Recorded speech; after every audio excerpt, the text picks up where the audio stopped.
came from Aylesbury, last minute bike packing trip.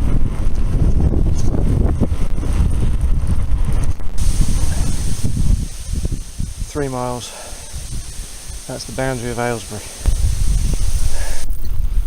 So I'm only just crossing the first field outside of Aylesbury, and I've already seen 1 fox and 2 badgers. That's amazing. Of course, now I've put the camera on, I don't see any more.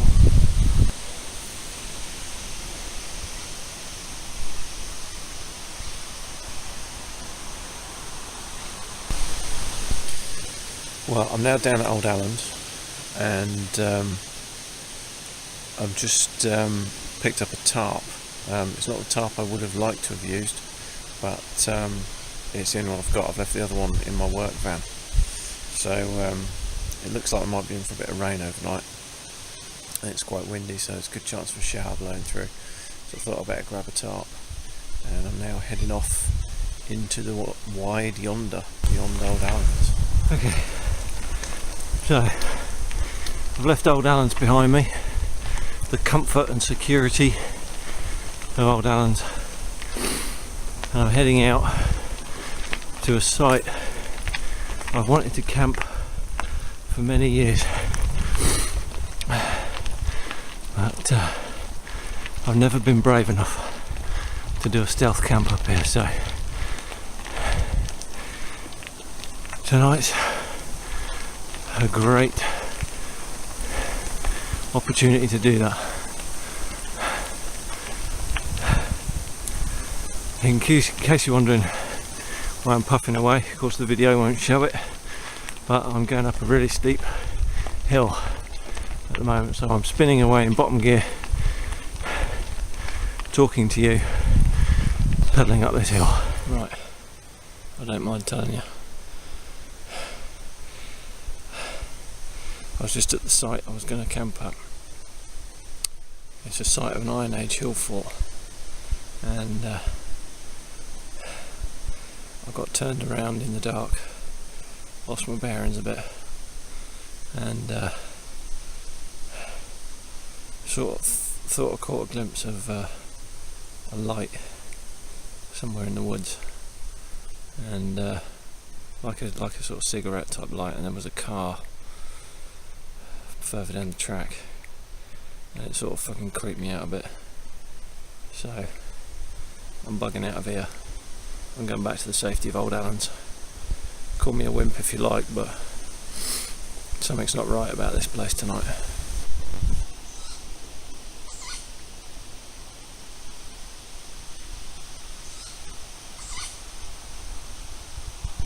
I can hear them.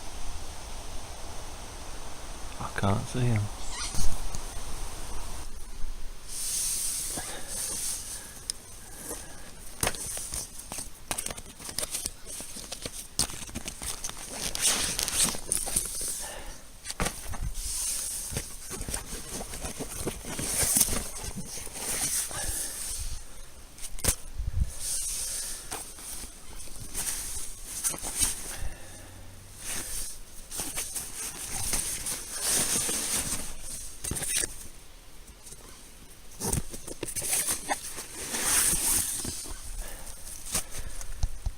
Time to make a bed. Well, that's me in my bed for the night, under my poncho tarp, with the screeches of the owls for company. So I'll see you in the morning for breakfast.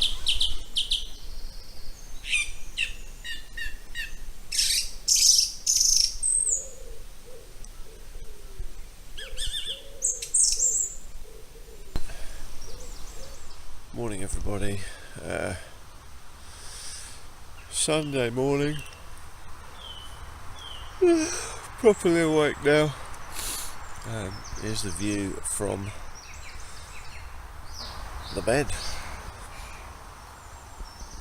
So I've just tucked myself down by the roundhouse in the woods at the bottom. There's the roundhouse. I would have slept in it, but as I say, it's out of bounds at the minute because there's a wren's nest in there. I don't want to disturb them. Here's my poncho tarp from last night. Did a good job of keeping the leaves off me, as you can see there. But no rain, so stayed dry. I'll wake up and I've still got my bike, and I've got my stove, so it's breakfast time.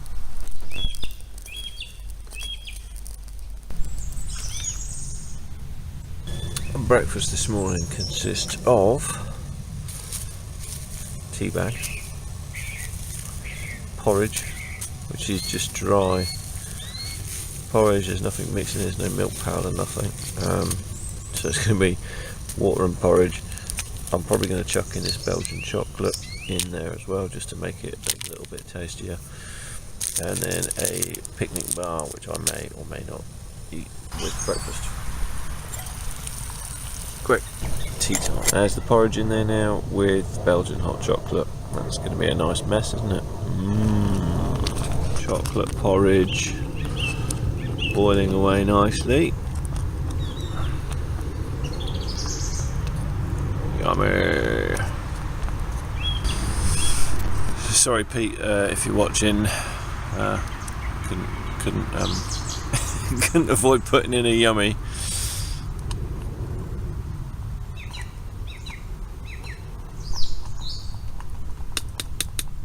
That's going to taste nice, I reckon.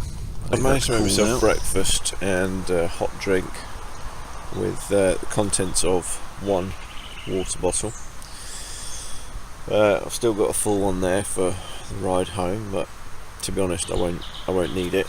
But it's nice to know that, you know, as long as you've got one full bottle, you're going to be fine for making a breakfast. So that's pretty handy to know for future trips.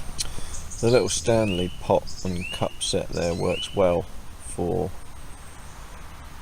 this little stove, a little pocket stove. It's an ideal size for it.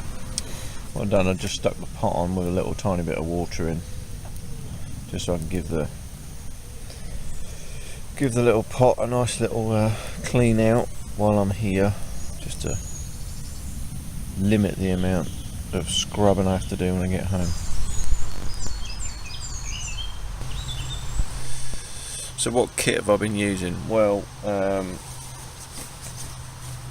cheap Van Gogh sleeping bag. It's a Voyager 50.